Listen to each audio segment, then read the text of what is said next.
இன்னைக்கு என்ன நாள் தெரியுமா? 30வது நாள் என் வாழ்க்கையில மறக்க முடியாத நாள். நாம கல்யாணம் பண்ணிக்கலாமா? அன்னைக்கு முடிவு பண்ணண்டா. கட்டுனா இவ்வளவு கட்டுறது.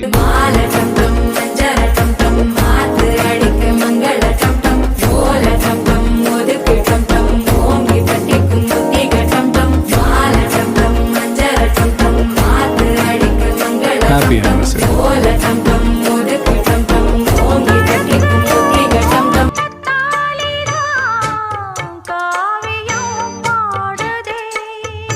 நெத்தி சுட்டியாடும் உச்சந்தலையில் ஒட்டு வச்சதாறு நான் தானே.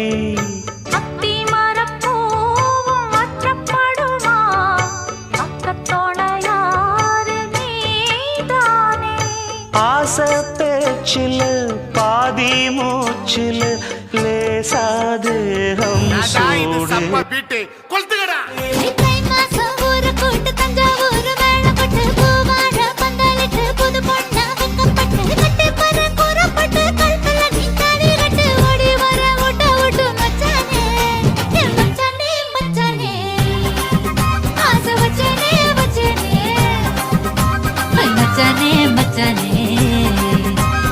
वचने वचने